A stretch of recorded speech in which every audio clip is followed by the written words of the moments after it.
The flowers slipped from my hand. 50 men in black suits knelt before my father's grave. Not standing. Kneeling. Like he was royalty. Like he was someone who mattered beyond the oil-stained garage and the smell of cheap beer that clung to our apartment for 20 years. I couldn't breathe. Couldn't move. The supermarket lilies I'd bought with tip money lay crushed at my feet. One man didn't kneel. He stood at the center, hands clasped in front of him, utterly still. Dark hair fell back from a face carved from something harder than stone. Stubble shadowed a jaw that looked like it could take a punch and never flinch. Ink crawled up his neck, disappearing beneath the collar of a suit that probably cost more than my car. Eyes met. His were the kind of dark that swallowed light. Guilt lived there. And something else I couldn't name. "You're Aaron," he said. Not a question. A statement. His voice was gravel and silk. "Who the hell are you?" My voice shook. "What is this?" He stepped forward. Every man remained kneeling, heads bowed. The coastal wind whipped between the gravestones, carrying salt and the promise of rain. "My name is Adrian Vassallo." He stopped 3 feet away. Close enough that I could see the tattoo on his right hand, a crown of thorns wrapped around his knuckles. "Your father saved my life 12 years ago. My father was a mechanic." "Your father," Adrian said quietly, "was the bravest man I've ever known." The cemetery stretched silent around us. In the distance, waves crashed against the rocks below the cliff. This town, Saltridge, population 3,000, didn't see strangers often. It definitely didn't see 50 men in suits kneeling in its only graveyard. "I don't understand." "I know." Something softened in his expression. Almost human. Almost. "Walk with me. Please." Every instinct screamed to run.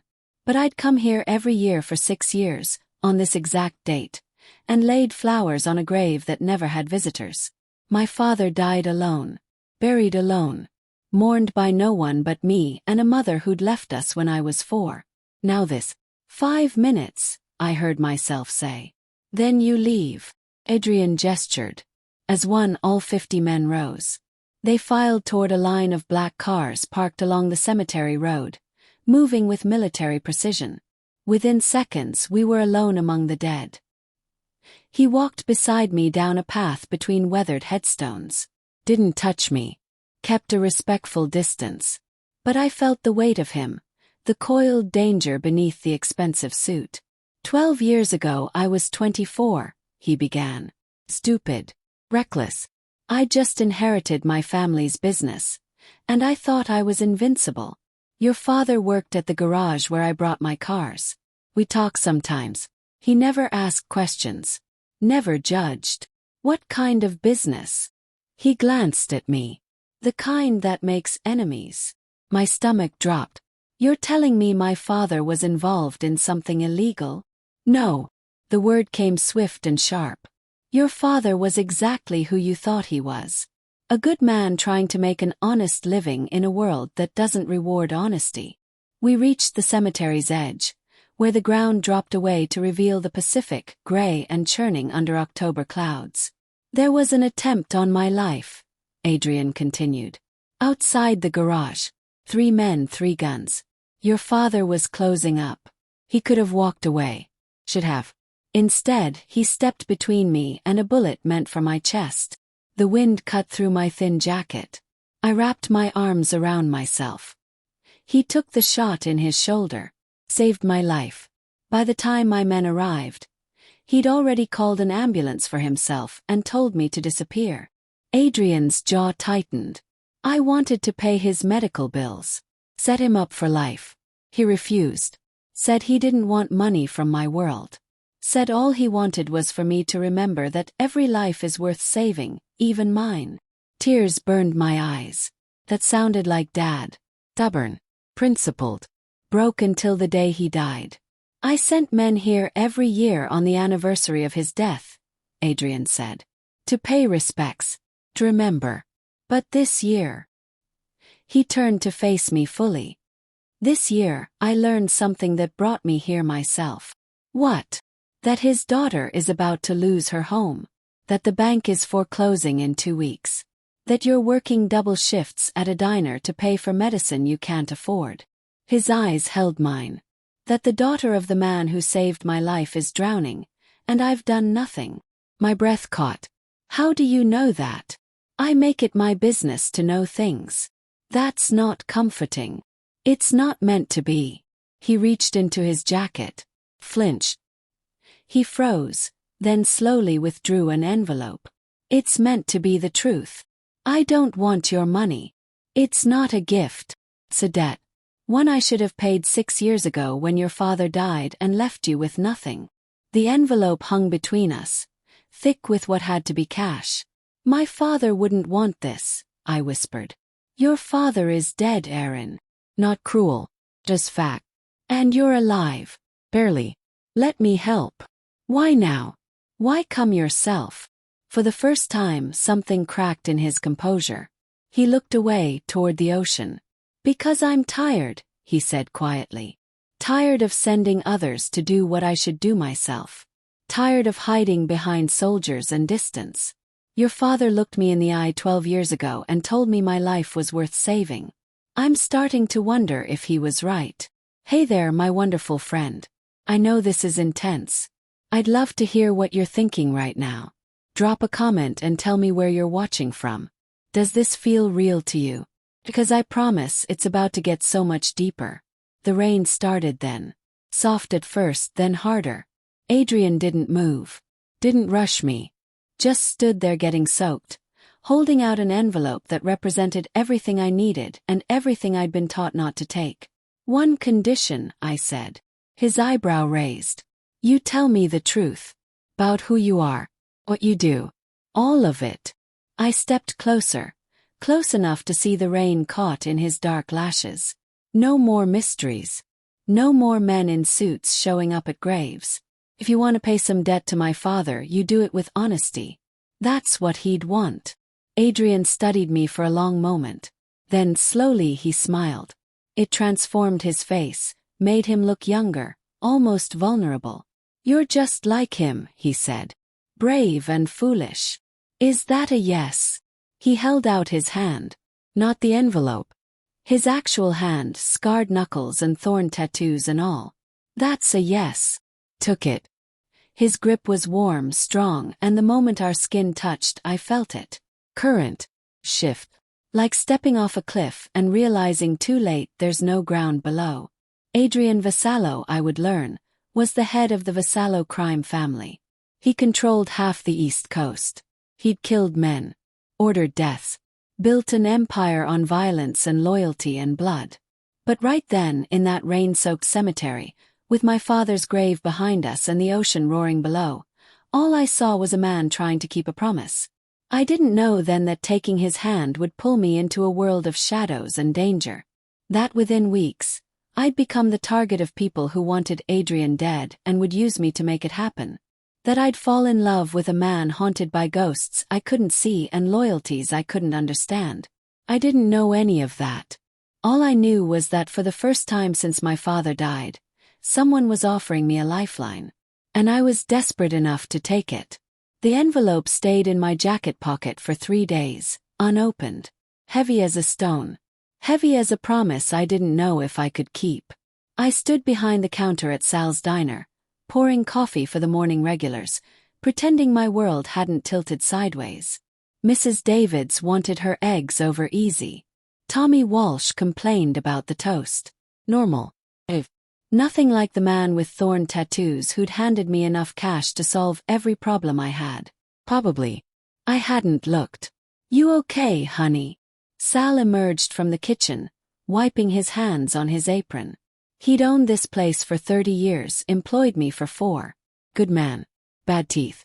Heart bigger than the Pacific outside our windows. Fine. I forced a smile. Just tired. You're always tired. He studied me with those sharp brown eyes that missed nothing. When's the last time you had a day off? Can't afford days off. Can't afford to collapse neither. He squeezed my shoulder. Take tomorrow. I mean it. I wanted to argue. Couldn't. The bank letter was taped to my refrigerator at home. 14 days until foreclosure. The house my father died in, the only thing he'd left me besides memories and medical debt. The diner bell chimed. I looked up and froze. Adrian Vassallo walked in like he owned the place. 3 men followed. Not 50 this time, but their presence filled the small space, sucked the air out. Conversations died. Forks stopped midway to mouths. He wore dark jeans and a black sweater casual, but it didn't hide what he was. Danger rolled off him in waves. His eyes found mine. Coffee. Sal moved closer to me. Protective. We don't want trouble. Neither do I.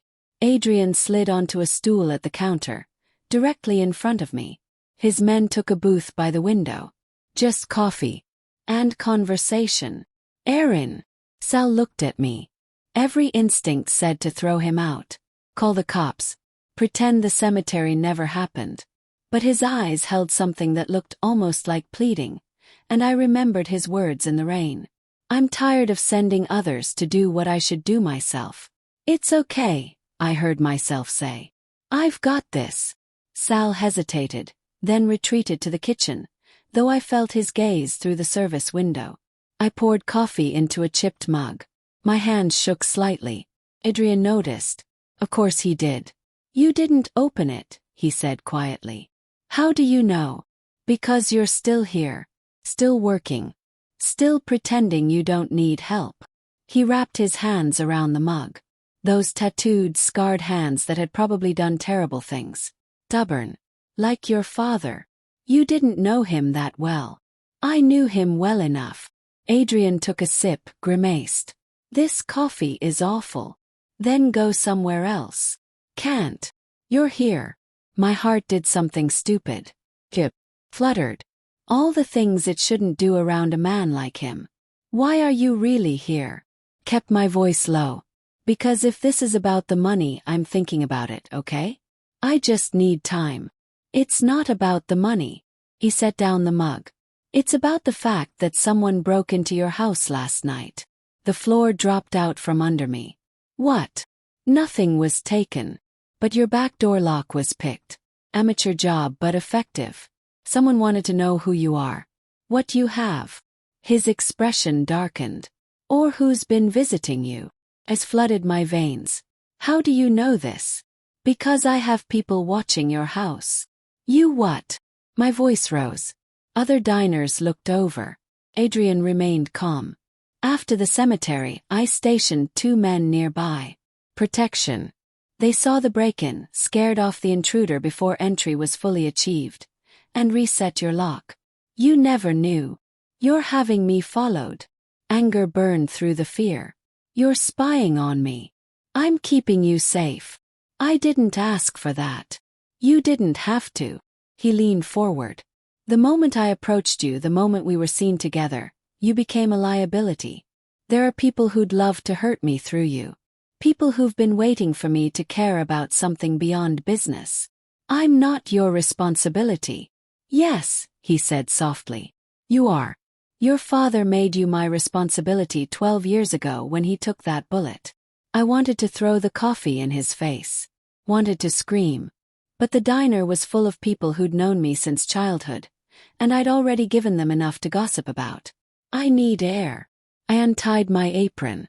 Aaron. Sal called from the kitchen. 5 minutes. I pushed through the back door into the alley behind the diner. Adrian followed.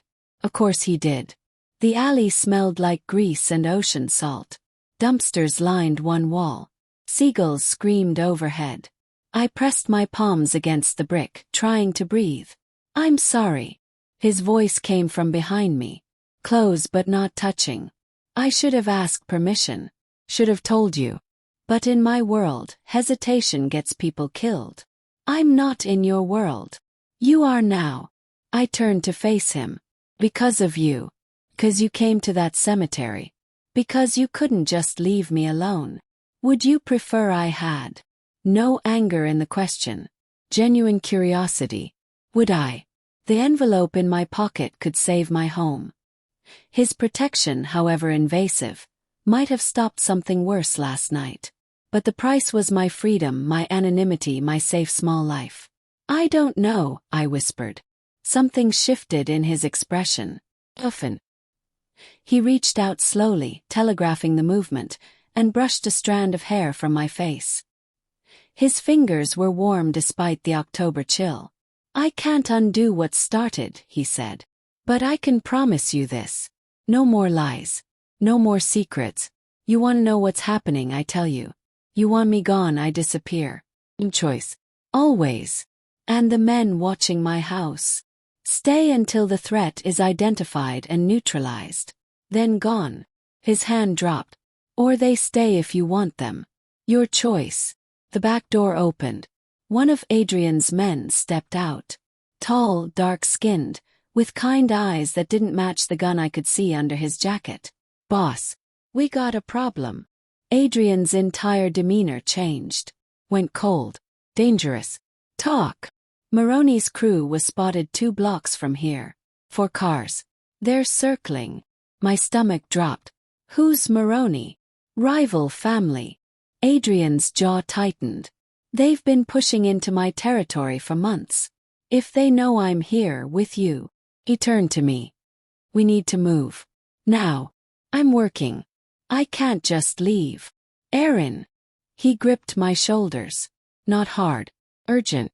These men won't hesitate to use you against me. They'll take you, hurt you, and send me pieces until I surrender ground. Do you understand? Terror locked my throat. Vincent. Adrian spoke to his man. Bring the car to the back. Radio Marco and Tony. We leave in 30 seconds.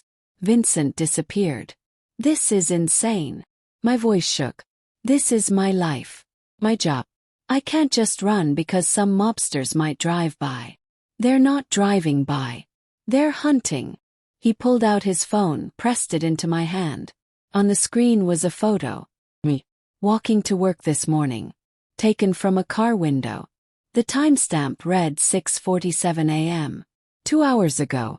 They already know who you are, Adrian said quietly.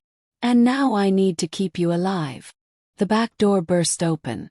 Sal stood there, face pale. Aaron, there are men out front, asking about you. About him. He jabbed a finger at Adrian. I told them nothing, but they're not leaving. Adrian's phone buzzed. He glanced at it, and for the first time I saw something like fear cross his face. They're coming around back. Vincent, where's that car? An engine roared to life at the alley's entrance. Black SUV, windows tinted. Adrian took my hand. Trust me. Just for the next 10 minutes. Trust me. I looked at Sal. The diner. The life I knew. Then at the man whose dark eyes promised both danger and protection. Ran. The SUV tires screamed as Vincent yanked the wheel hard left. I slammed against Adrian. His arm immediately wrapping around me, pinning me to his side. Stay down, he commanded. Through the back window, I saw 2 black sedans racing behind us. Close. Too close. They're not backing off, Vincent shouted from the front. Adrian pulled a gun from beneath his jacket. The metal gleamed dull and deadly. Oh God! My breath came in gasp. This isn't happening. It is. Adrian checked the magazine with practiced ease. And I need you to stay calm. The first bullet shattered the back window. I screamed. Adrian pushed me to the floor, covering my body with his. Glass rained down. More shots. The SUV swerved violently. Vincent. I'm good. But we can't lead them to the safe house with her. Adrian's weight lifted off me. He rose, aimed through the broken window, and fired 3 times. The sound was deafening in the enclosed space. My ears rang. One of the pursuing cars swerved, tires blown. Take the coast road, Adrian ordered. Lose them in the hills. We climbed fast, the town falling away below. The remaining sedan stayed close. More gunfire. The SUV's side mirror exploded. Boss, they called in reinforcements. 2 more vehicles coming from the north. Adrian swore. Looked down at me, still curled on the floor. Something in his expression changed. Resolved. New plan. Take us to the compound. Vincent's eyes met his in the rearview mirror. You sure? You bring her there, everyone knows. No going back. I know. What compound? Managed. Adrian helped me onto the seat. His hand came away bloody. My blood. A glass cut on my arm I hadn't felt. My home, he said, wrapping his jacket around the wound. And now yours. For as long as it takes. I can't just disappear. People will notice. Oh, bank. My life. Your life just changed. Not cruel. Vac. You're in this now. All the way. We drove for 20 minutes. Up winding roads into the hills. The sedans fell back but didn't disappear. Following. Watching. Making sure we knew. Finally gates. High walls. Armed men who waved us through. The compound sprawled across 10 acres. Main house, outbuildings, gardens. Beautiful and terrifying. The SUV stopped. Adrian stepped out, immediately surrounded by men asking questions in rapid Italian. He answered in the same language, sharp and commanding. Then he turned, offered his hand. Took it. Stepped out into a world I didn't recognize. A woman approached. Late 50s, elegant, with Adrian's dark eyes. Mama, Adrian said. We have a guest. Erin Ripley. She'll be staying with us. His mother studied me. No warmth. No welcome. The mechanic's daughter, she said. Her accent was thick. You brought her here. To our home. I had no choice. There is always a choice, Adrian. She looked at me again. Does she know what you are? She's learning. Then she should also learn this. His mother stepped closer to me. My son has many enemies. They will use you, break you. And when they are done, there will be nothing left. If you are smart, you run now. Tonight. Before you love him. Mama.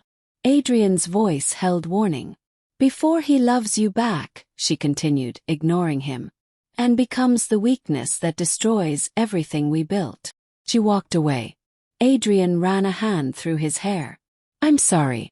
She's protective. She's right though. My voice was barely a whisper. Isn't she? This is crazy.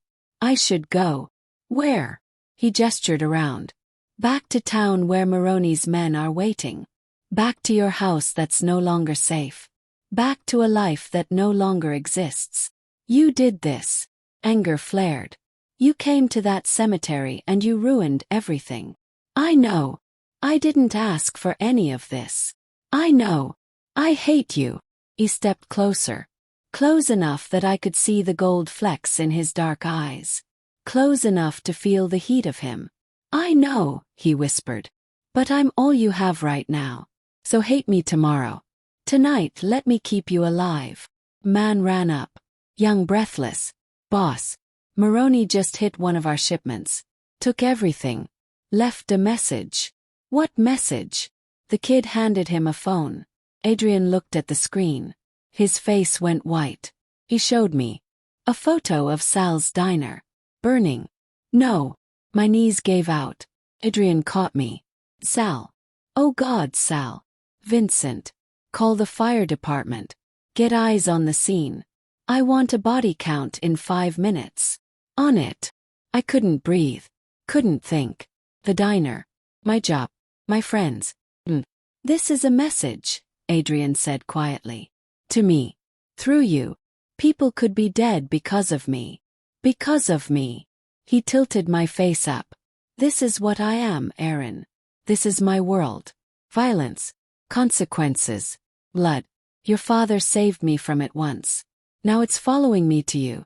And I swear on his grave, I will end everyone who touches you. His phone rang. He answered. Listen. His shoulders dropped slightly. Sal got everyone out, he said. No casualties. Buildings gone, but everyone lived. Relief hit so hard I sobbed. Adrian pulled me against his chest. Let me cry into his expensive sweater. You can't go back, he murmured into my hair. You understand that now. The moment you ran with me, you chose. And there's no undo. He was right. The life I knew had burned with that diner. All I had left was a mobster's promise and a dead father's debt. And somehow, in Adrian's arms, that felt like enough. The compound became my prison wrapped in silk. Adrian gave me a bedroom twice the size of my entire house. Windows overlooking the ocean. Closets filled with clothes in my exact size that appeared overnight. Everything I could want. Except freedom. "You can't leave," Vincent told me on day 3. He stood outside my door, always polite, always armed. "Boss's orders. For your safety." Safety. The word tasted like ash. I saw Adrian only in passing. He was always surrounded by men, always on the phone, always handling the war I'd apparently started just by existing. On day 5 he knocked on my door at midnight. "Can't sleep either." He looked exhausted. Tie gone, sleeves rolled up, revealing more tattoos that snaked up his forearms. "Hard to sleep in a cage." "It's not a cage." "Then let me leave." "No." I should have slammed the door. Instead I stepped aside. He came in, moved to the window, stared out at darkness and ocean. "Moroni's escalating," he said quietly. "Hit 3 more of my operations. Killed 2 of my men. He wants me to retaliate, start an all-out war." "Why don't you?" "Because war means bodies. Civilian bodies. Your father taught me that every life matters. Even when it's inconvenient." He turned to face me. "I'm trying to end this quietly. Negotiate. But he won't talk while you're here. Says I've gone soft. Weak. Then give me up." His expression darkened. "Never." "Why?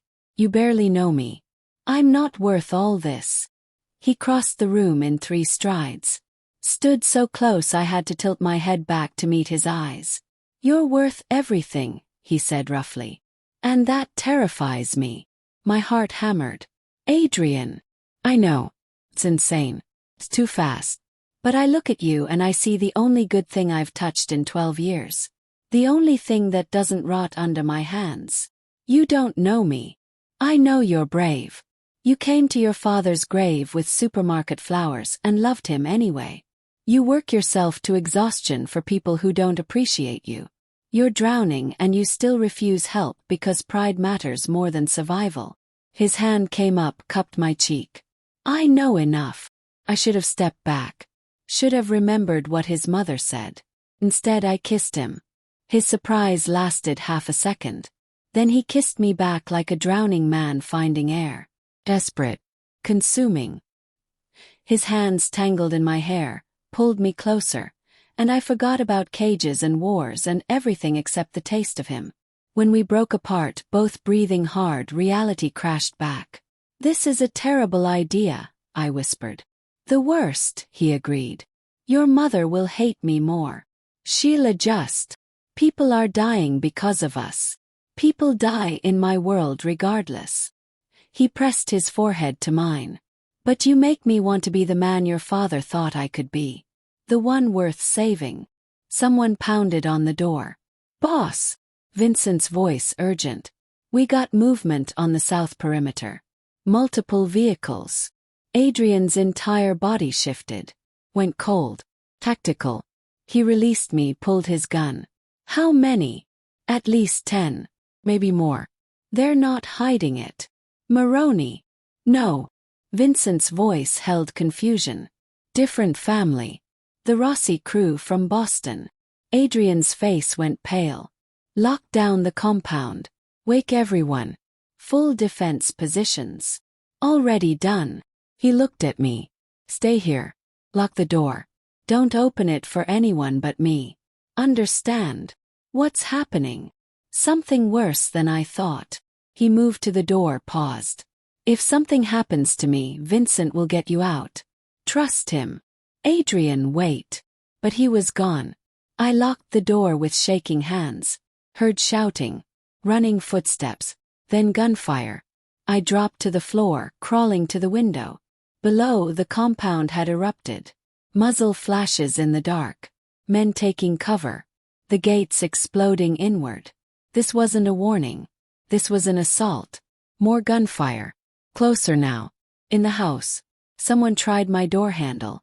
I bit back a scream. Erin! A woman's voice. Adrian's mother. Open this door. Now. I hesitated. Child, I am trying to save your life. Open it. I unlocked it. She swept in, grabbed my arm. Come. There is a way out. Tunnel system below the house. Adrian said to stay here. My son is about to die defending you. We go. Now. She pulled me into the hallway. Bodies on the floor. Adrian's men. Blood everywhere.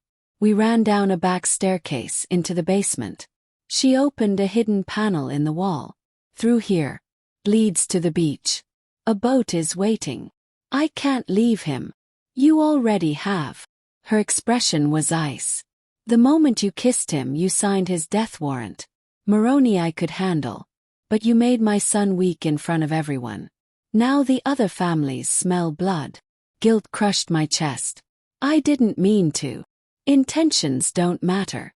Only consequences. She pushed me toward the tunnel. Go. Disappear. It is the only way he survives. Without you, he is strong again. Does he know about this? About you helping me leave? Something flickered in her eyes. He will understand. Eventually. Above us, an explosion shook the house. Dust rained down. Go, she screamed. I went. The tunnel was narrow, dark, endless. I ran blind, hands scraping stone walls, lungs burning. Finally, moonlight. The sound of waves. I emerged on a beach. A small boat waited, engine running. A man stood beside it. Not one of Adrian's. Erin Ripley, he said. Mile. Maroney sends his regards. Turned to run. 2 more men blocked the tunnel entrance. Trap. The man grabbed my arm, dragged me toward the boat. Boss is going to love this. Vassallo's weakness, gift wrapped. I screamed. Useless. They threw me into the boat. My head cracked against the hull. Stars exploded across my vision. As consciousness faded, I saw her. Adrian's mother. Standing at the tunnel entrance. Watching. She'd sold me out. The last thing I heard before darkness took me was her voice. Cold and satisfied. Tell Maroney the debt is paid. Cold water hit my face. Gasped awake, choking. Concrete floor beneath me. Hands zip-tied behind my back. Single bulb overhead swinging. A man crouched in front of me. 50s, gray hair, expensive suit. Calm eyes that had seen too much death to flinch at one more. Miss Ripley. And Paolo Maroney. We have much to discuss. I tried to speak. My throat was raw. Water. He snapped his fingers. Someone brought a bottle, held it to my lips. I drank greedily, hating myself for the gratitude. Where am I? Somewhere Adrian will never find you. Maroney stood, circled me slowly. Do you know why you're here? Because you want to hurt him. Partially. But mostly. He smiled. Because his mother is a very smart woman who understands that love makes men stupid. The betrayal hit fresh. She sold me out. She made a deal. Your life spared in exchange for her son's empire.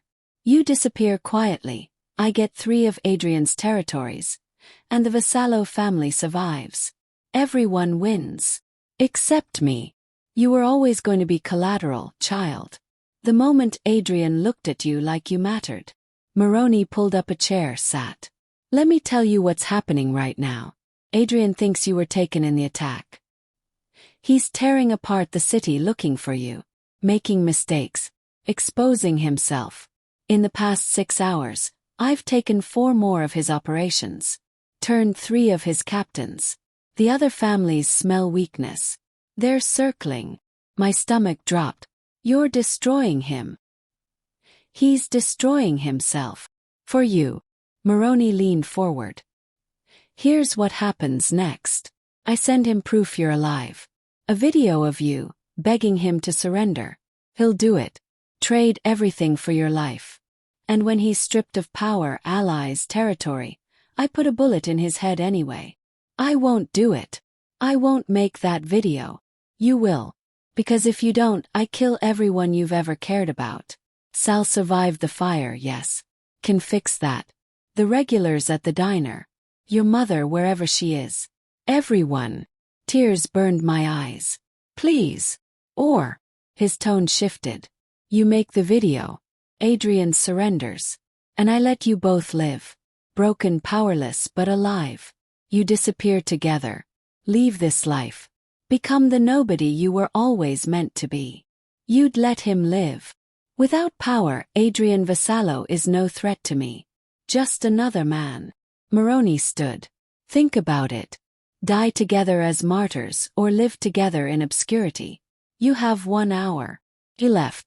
I sat in the dark, wrists bleeding against the zip ties, and understood with perfect clarity. This was my fault.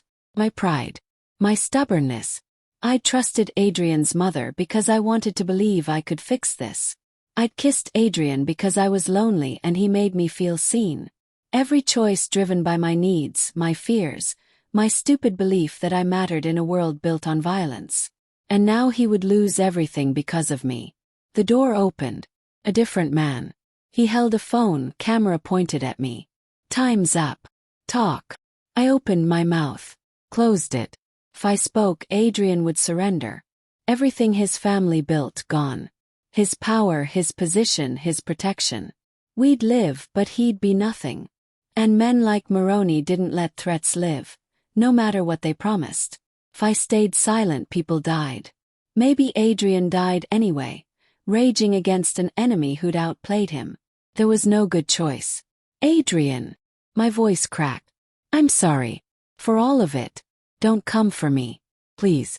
Just let me go. Not good enough, the man said.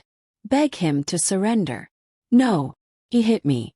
My head snapped sideways, blood filling my mouth. Beg. No. Another hit. Pain exploded across my jaw. Through the ringing in my ears, I heard shouting. Gunfire. Blows. The man holding the phone turned, reached for his weapon. The door exploded inward. Adrian stood in the doorway, covered in blood, gun raised. His eyes found mine. Something in them broke. Get away from her. The man grabbed me, pressed his gun to my temple. One more step, Vassallo, and she dies. Adrian froze. Put down your weapon, the man ordered. Or I paint the walls with her brain. I watched Adrian's face. Watched him calculate. Watched him choose. He dropped the gun. Adrian, no, I screamed. Kick it away. He did. The man smiled. Shifted his aim from me to Adrian. Maroney sends his regards. The gunshot was deafening. But the man fell, not Adrian. Behind him stood Vincent, gun still raised. Boss, move. Adrian lunged forward, grabbed his weapon. More of his men poured in. Gunfire everywhere. Vincent cut my zip ties. Adrian pulled me up. His hands frantically checking me for wounds. You came, I gasped. Of course I came. His thumb brushed the blood on my jaw. Fury and anguish warred in his expression. Did you think I wouldn't? Your mother.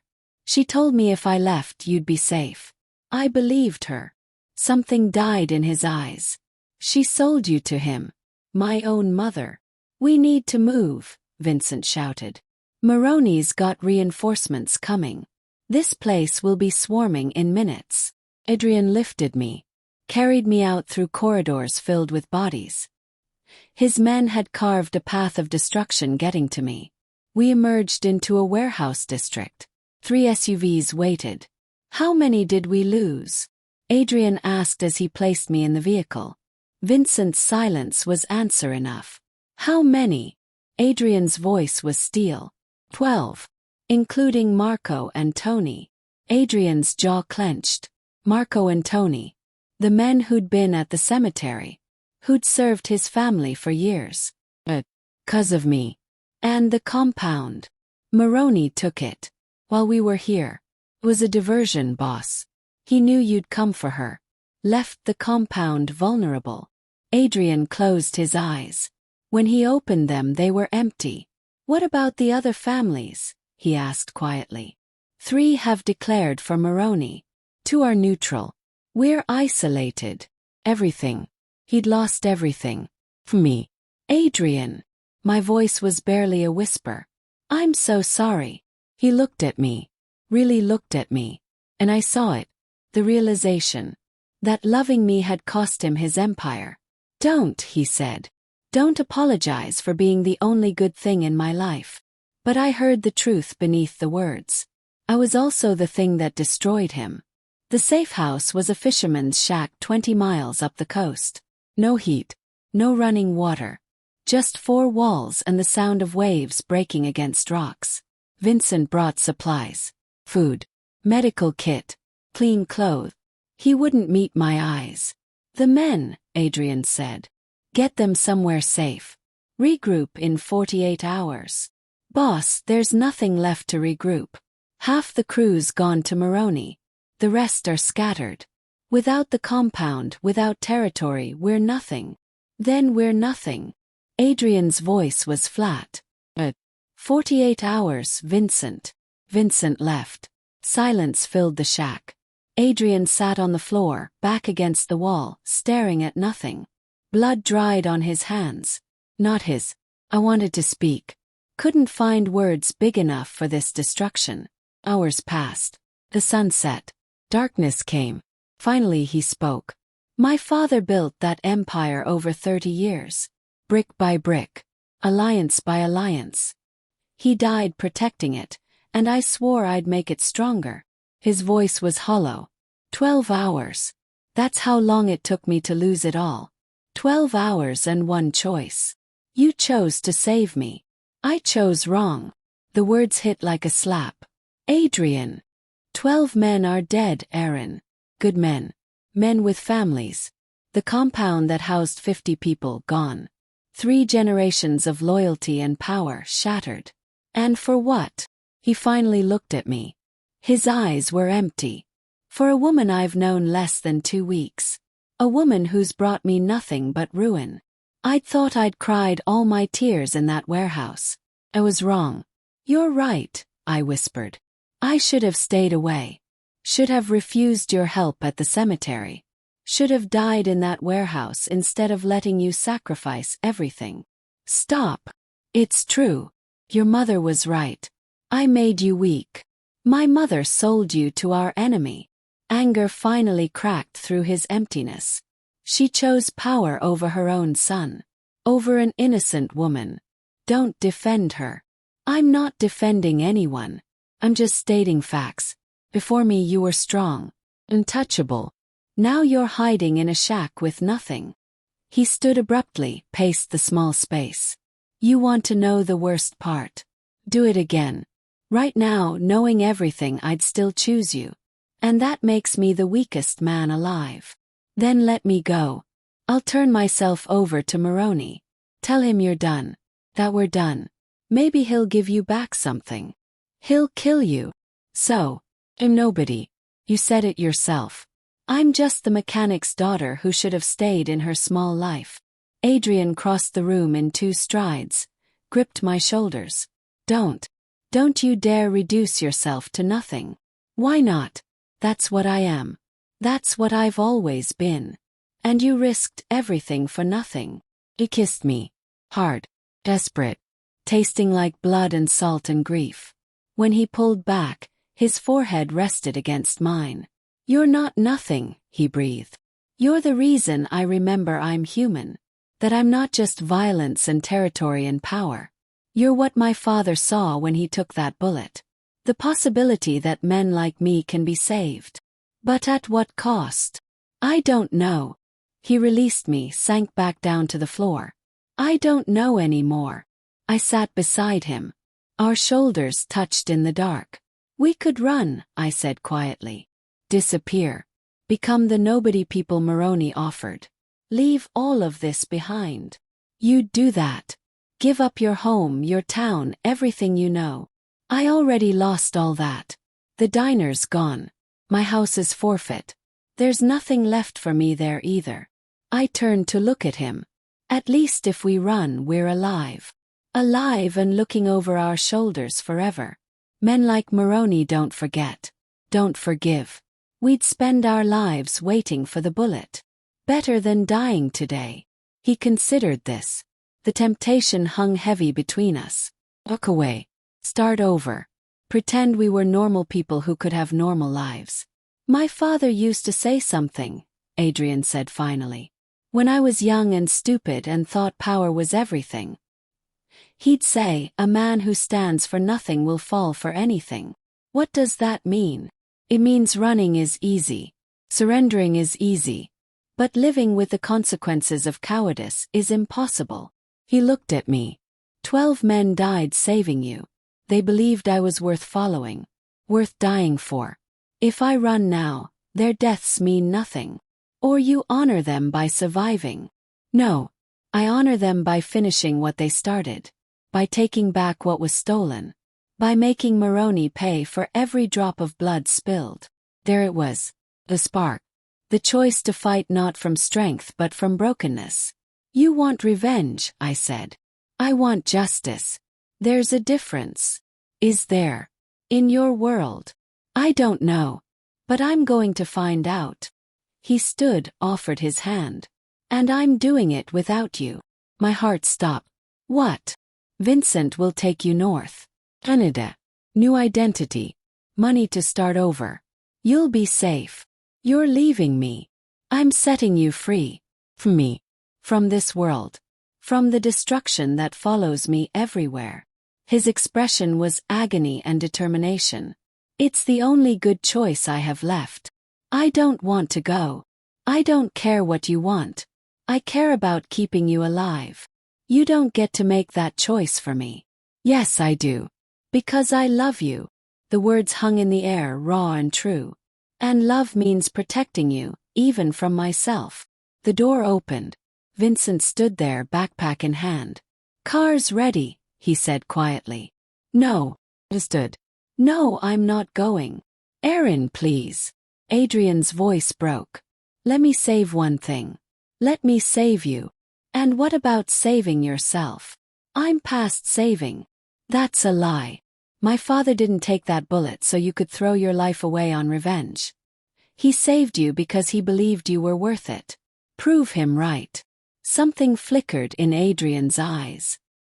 Oh, Vincent cleared his throat. Boss, we got intel. About your mother. Adrian's expression went cold. Talk. She's not with Moroni. She went to the Rossi family in Boston. Apparently, this whole thing was her plan from the start. She wanted you out. Wanted to run the family herself. Used Moroni to do it. The betrayal went deeper than we'd known.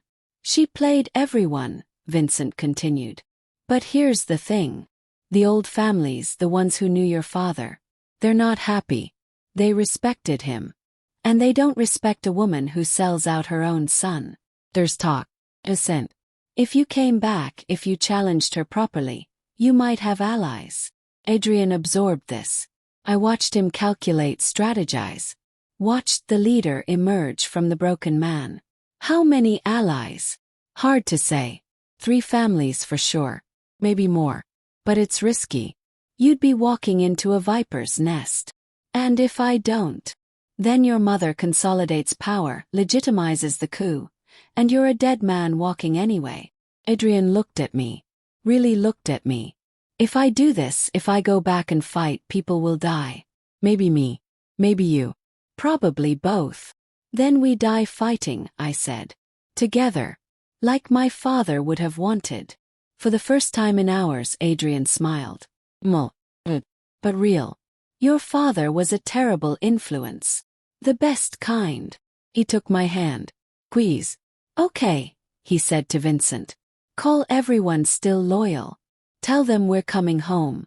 And tell them to prepare for war. The meeting was set for midnight. 3 days away. The commission, they called it. Every major family on the East Coast gathering to legitimize Adrian's mother as the new head of the Vassallo Empire. Once they voted, it was law. Unchangeable. 3 days to build an army from ashes. We worked from a motel outside Atlantic City. Vincent brought in the loyal ones. Fewer than I'd hoped. 20 men. Against hundreds. It's not enough, one of them said. Carlo older, scarred. Even if we get inside, we're outnumbered 10 to 1. Then we don't fight them, Adrian said. He stood over a map of the hotel where the commission would meet. We outthink them. How? My mother expects violence. Expects me to come in shooting, prove I'm still the ruthless son she raised. So we do the opposite.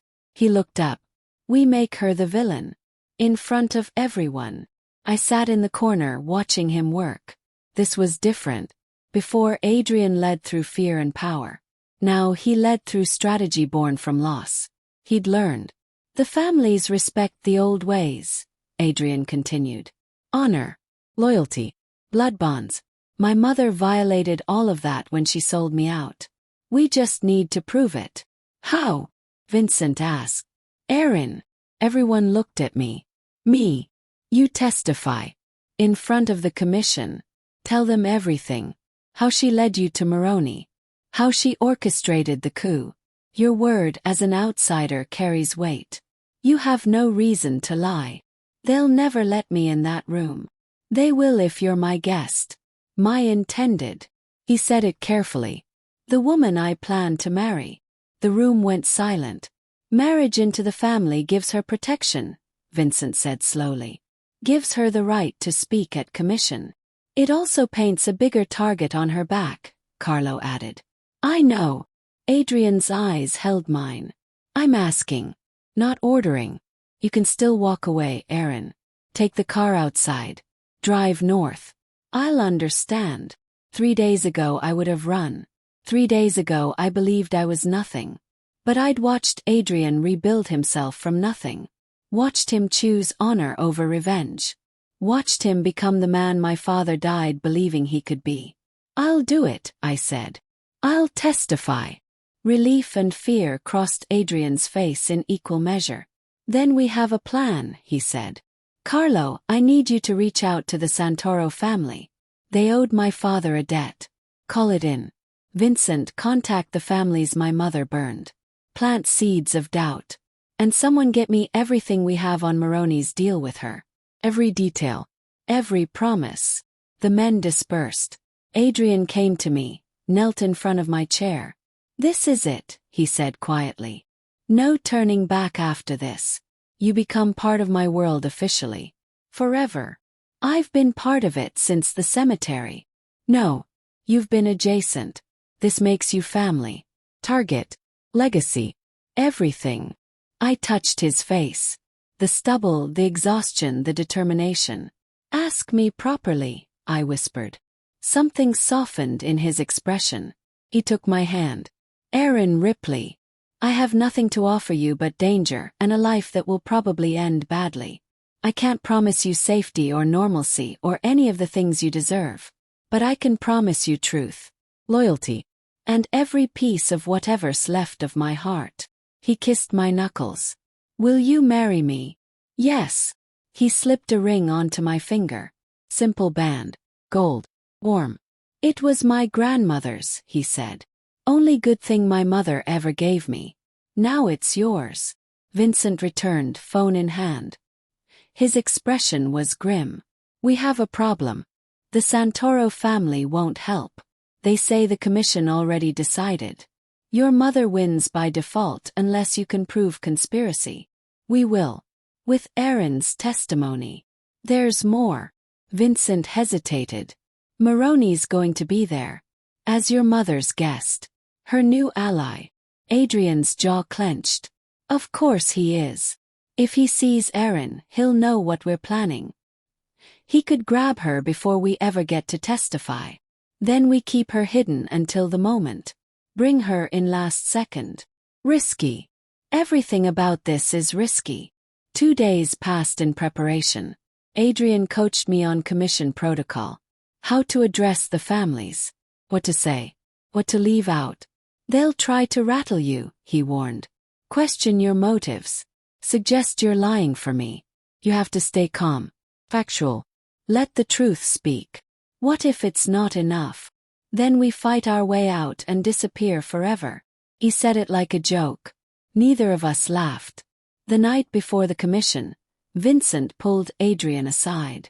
I watched through the motel window as they argued. Vincent gestured wildly. Adrian shook his head firm. Finally Vincent walked away. Didn't come back. What was that about? I asked when Adrian returned. Nothing.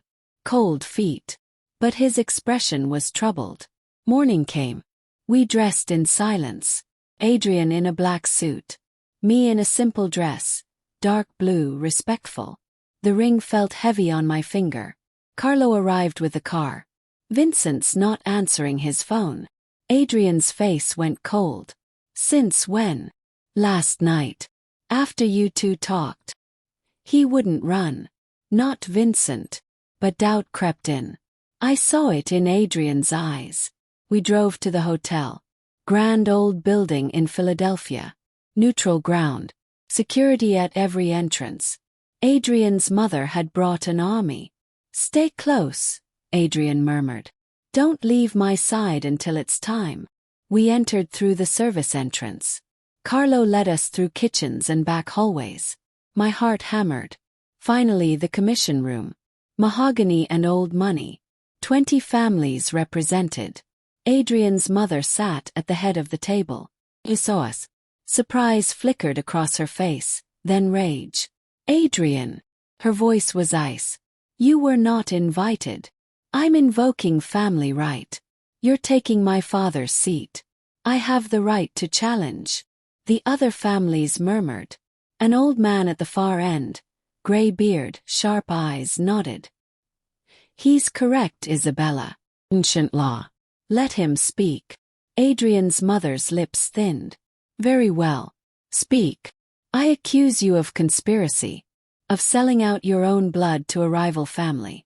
Of orchestrating a coup that violated every oath our family swore. Lies from a desperate boy. I have proof. A witness. He gestured to me. I stepped forward.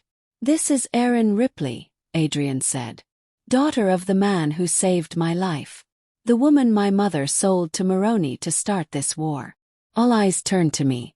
Adrian's mother laughed. A waitress. This is your witness. The girl you've lost your mind over. Let her speak, the old man said. Cleared my throat. Told them everything. Tunnel. The betrayal. Moroni's words about the deal. Silence when I finished. Then the door opened. Vincent walked in. With Moroni. My blood turned to ice. I'm sorry, boss, Vincent said. His voice shook. They have my sister. They said they'd kill her if I didn't bring Moroni proof of your plan. The double cross. The final betrayal.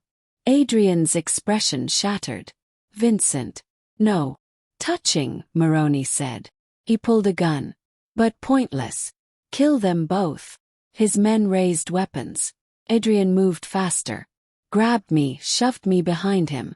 Carlo drew his gun. The room erupted. But the old man stood, slammed his cane on the table. Enough. Everyone froze.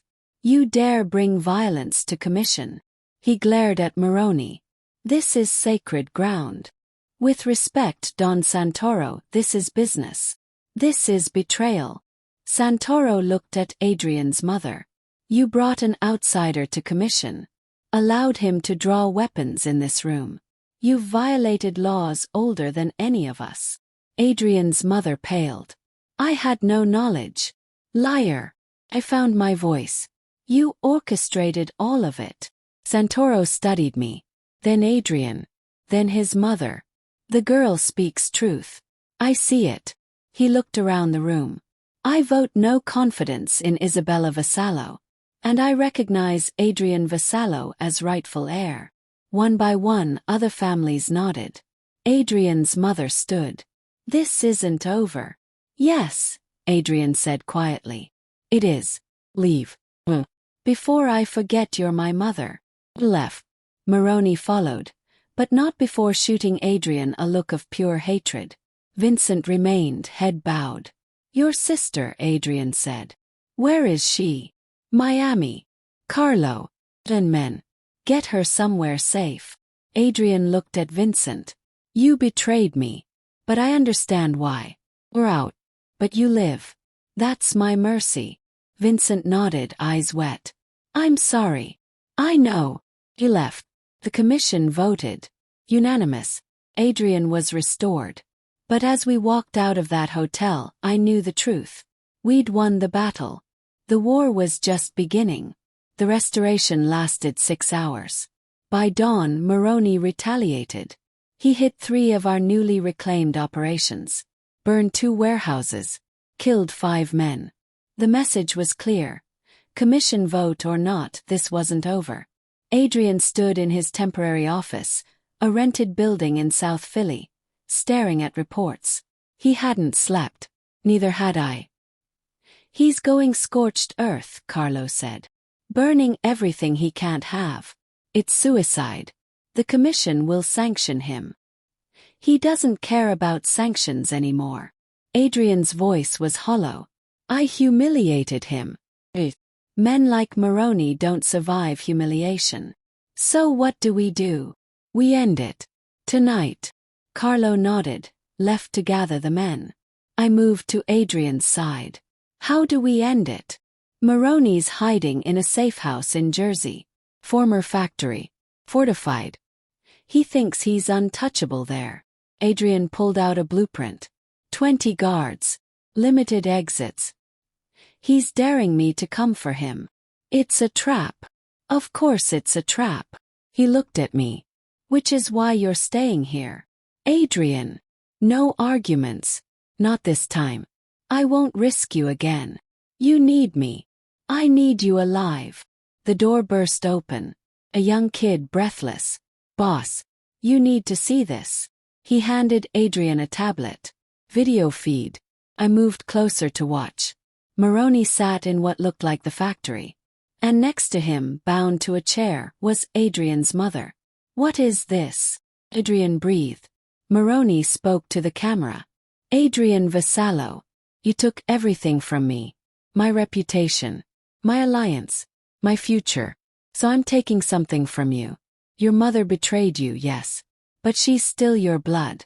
Still the woman who raised you. Come alone to the factory by midnight, or I kill her. Slowly. The feed cut out. Adrian stared at the blank screen. It's bait, I said. He knows you won't come for her. Not after everything she did. Won't I? Something broken lived in his voice. She sold me out. Tried to destroy me. But she's still my mother. Still the woman who sang to me when I was sick. Who held me when my father died. How do I just let her die? She wouldn't save you. I know. But I'm not her. He set down the tablet. That's the point. That's what your father taught me. We don't become our worst to survive.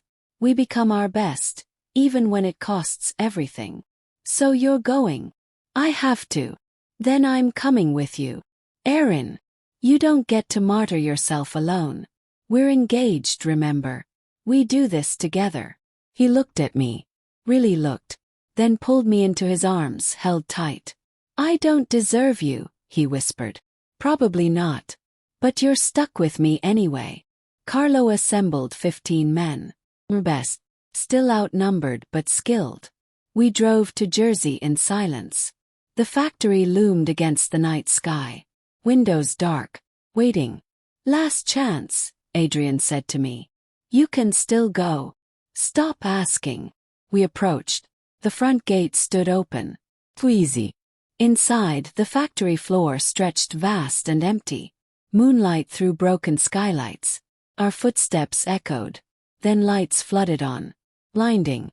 Moroni stood on a catwalk above. Adrian's mother beside him. Gun to her head. But behind him stood 30 men. Not 20. 30. We were surrounded. Adrian! Moroni's voice boomed. So predictable. I knew you'd come. Knew the boy who saved kittens and believed in honor would come for the mother who betrayed him. Let her go, Moroni. This is between us. No. This is between me and my survival. You humiliated me in front of the commission. Made me look weak. I can't rebuild from that. Can't come back. So if I'm going down, I'm taking you with me. Killing me won't fix your reputation. No. But it'll feel good. Adrian's mother spoke then. Adrian. Don't. It's a trap. He's going to kill you regardless. Now she cares, Maroney laughed. Isn't that precious? Mom. Adrian's voice was steady. I forgive you. She went still, tears on her face. I forgive you for the betrayal, for choosing power over family, for everything. 'Cause holding on to hate would make me just like you. And I'm done being that person. Something shifted in the room. Felt it. The men around us, they felt it too. Touching, Maroney said. But pointless. Kill them all. His men raised weapons. But they didn't fire. Confused, Maroney turned. I said kill them. One of his men lowered his gun. No. What? We're soldiers, Maroney. Not executioners. This isn't war. It's murder. There's a difference. Another man lowered his weapon. Then another. Maroney's face went red. You dare disobey me. You disobey the old ways, the first man said. Commission recognized Vassallo. You bring dishonor to all of us by continuing this. Within seconds, half of Maroney's men had lowered their guns. The other half looked uncertain. Maroney spun to Adrian's mother, pressed the gun harder to her head. Then she dies. Do it, Adrian's mother said. I deserve it. For what I did to my son. Mom, no. I was wrong, Adrian. About everything. You're not weak for loving her. She looked at me. You're strong. Stronger than I ever was. Your father would be proud. Maroney pulled the trigger. But the gun clicked empty. He looked down, confused. The magazine was gone. Adrian's mother smiled. Did you really think I stayed your prisoner willingly, Paolo? I've been working with the commission since they voted. Gathering evidence. Recording your confessions. All of it. She pulled a small device from her sleeve. Recorder. Every word you've said tonight. Every admission of breaking commission law. Recorded. Maroney's face went white. The factory doors burst open. Don Santoro walked in with 20 armed men. Paolo Maroney. Santoro's voice carried absolute authority. The commission finds you guilty of violating sacred law, bringing violence to neutral ground, continuing unauthorized conflict. The sentence is exile. You have 24 hours to leave the East Coast. If you remain, you're fair game to any family. Maroney looked around wildly. His men backed away. This isn't over, he spat. Yes, Adrian said quietly. It is. Oh, live somewhere else. Start over. Be grateful you're getting the mercy you never showed others. Santoro's men escorted Maroney out. He shot Adrian one last look of pure hatred, then was gone. Silence filled the factory. Adrian's mother climbed down from the catwalk. She stopped in front of Adrian, uncertain. I don't expect forgiveness, she said. Not really. What I did was unforgivable. But I want you to know I'm leaving. Going back to Italy. You'll run the family without my interference. It's what should have happened from the start. You helped tonight. Why? Because I'm your mother. And mothers, even terrible ones, eventually wake up to what matters. She looked at me. Take care of him. He needs someone who sees the man, not the monster. I will. She kissed Adrian's cheek, whispered something in Italian, then walked away. I never saw her again. Santoro approached. You handled this well, Adrian. With honor. Your father would approve. Thank you, Don Santoro. One more thing. He gestured. A man came forward carrying a box. We found this in your family's archives. It belonged to your father. I think you should have it. Adrian opened the box. Inside were papers, letters, and photographs. He pulled one out. Went completely still. What is it? Yes. Wordlessly he showed me. The photograph showed a younger version of Adrian's father, standing next to my father, both smiling, both in military uniform. They served together, Santoro said. Before the family business. Before everything. They were friends, brothers. Your father knew exactly who he was saving that day, Adrian. It wasn't a random act of kindness. It was love. Adrian's hand shook. My father never told me. He wanted to protect you both. The less you knew, the safer you were. Santoro squeezed Adrian's shoulder. But you deserve the truth. Your lives were always connected. Destiny, some would say. Adrian looked at me. Your father saved me because he loved mine. And you saved me because you loved him, I whispered. It's all connected. Everything clicked into place. A debt. The cemetery. The 50 men kneeling. It wasn't obligation. It was family. Don Santoro left with his men.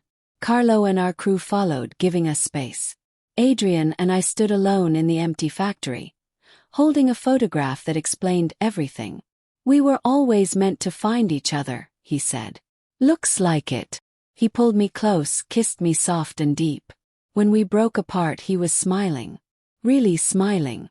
The shadows in his eyes finally lifting. Let's go home, he said. Where's home? Anywhere you are. We walked out of that factory hand in hand. The war was over. The debts paid. The truth revealed. And for the first time in both our lives, we were free. 6 months later, I stood in a cemetery. Different one. Larger. The Vassallo family plot stretched across a hillside overlooking the ocean. Adrian's father's grave was impressive. Marble. Ornate. Everything my father's wasn't. I placed flowers on both. Expensive ones now. I could afford them. Thought I'd find you here. Adrian's voice came from behind me. Turned. He looked different these days. Still dangerous, still powerful, but lighter somehow. Like he'd finally set down a weight he'd carried too long. Just paying respects, I said. Telling them about the wedding plans. And what do they think? Your father approves. Mine has concerns about the open bar. Adrian laughed. The sound still surprised me. He laughed often now. He moved beside me, placed his own flowers. We stood in silence, watching the ocean. The past 6 months had been reconstruction. Slow, painful, necessary. Adrian rebuilt his operations, but differently. Legitimate businesses mixed with the old ways. Compromise. Evolution. We'd lost people. 12 men dead would always haunt us. The compound remained rubble. Some alliances stayed broken. But we'd gained things too. Trust. Partnership. A future that didn't look like the past. Carlo called, Adrian said. The community center opens next week. Sal's already lined up to teach cooking classes. Smiled. We'd used some of Adrian's money to rebuild the diner.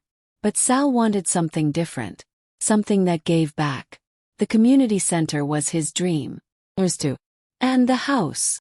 Deeds in your name. Fully paid. The bank can't touch it. My childhood home. Safe. Could move back anytime. But I hadn't. Because home wasn't a place anymore. Vincent sent a message. Adrian continued. His sister's doing well in California. He wanted us to know he's grateful. You miss him. Every day. But he made his choice. Made mine. That's how this works. We'd learned that lesson hard. Choices had consequences. Loyalty had limits. Love required sacrifice. Your mother wrote again, I said quietly. Adrian's jaw tightened slightly. Still fresh. Still painful. What did she say? That she's sorry. That Italy is beautiful. That she hopes someday you'll visit. Maybe. Someday. He took my hand. But not yet. Some wounds need time. We left the cemetery, drove back to the city. Our apartment was modest. We could afford more but didn't need it. 2 bedrooms. View of the river. Normal. Or as normal as our lives could be. That evening I worked at the new community center, helping prep for the opening. Sal supervised, barking orders like the old days. Aaron, those tables are crooked. You trying to give me an aneurysm? Sorry, Sal. He came over, squeezed my shoulder. You're doing good, kid. Your dad would be proud. The words hit different now. 'Cause I understood.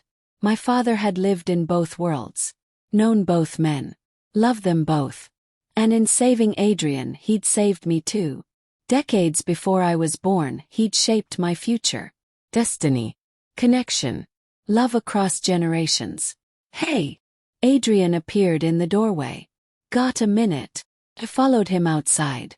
The sun was setting, painting the sky orange and gold. What's wrong? Nothing's wrong. Just wanted to show you something. He pulled out an envelope. Worn. What is it? Santoro found it in the archives with the photographs. It's a letter. From your father to mine. Written a week before your father died. My heart clenched. Did you read it? Not yet. Thought we should read it together. I took the envelope with shaking hands. Opened it carefully. The handwriting was my father's. Messy. Familiar. Dear Giovanni. If you're reading this, I'm gone. Heart's been bad for a while. Doctor says I don't have long. But that's okay. I've made my peace. I'm writing because I need to ask a favor. My daughter Erin. She's a good kid. Stubborn. Too proud for her own good. Sounds like someone else we knew, doesn't it?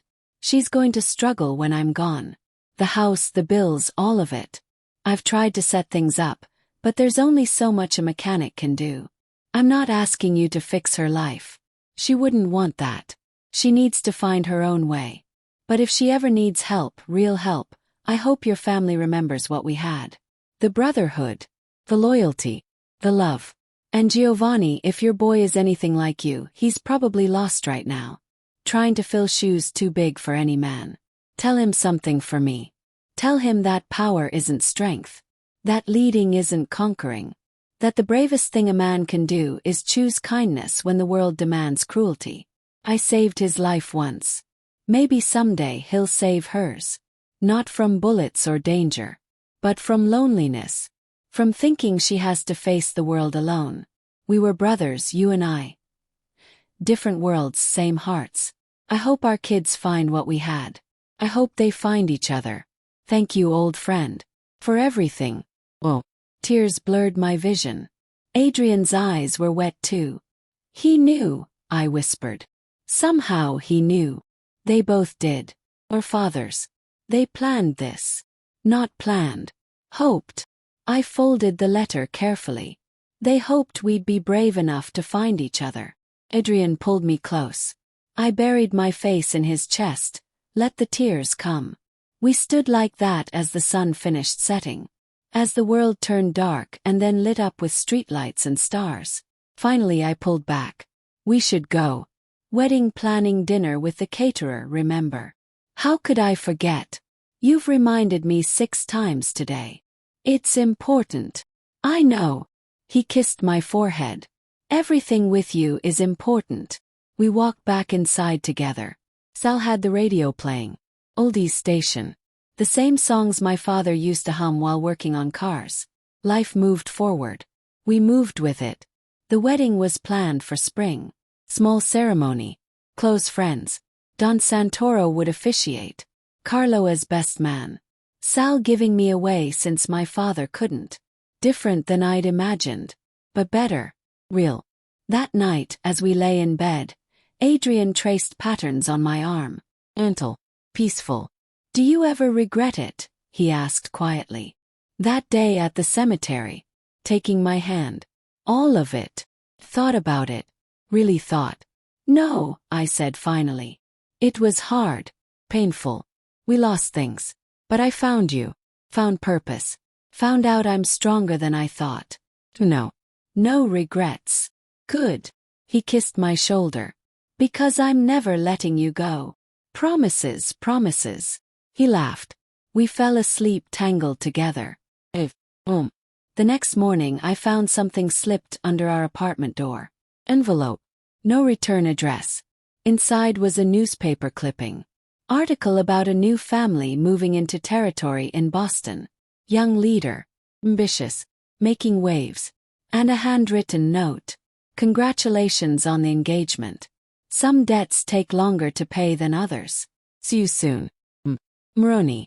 I should have been scared. Should have run to Adrian immediately. Instead I smiled. Let him come. Let them all come. We'd survived worse. Together. And we'd survive whatever came next.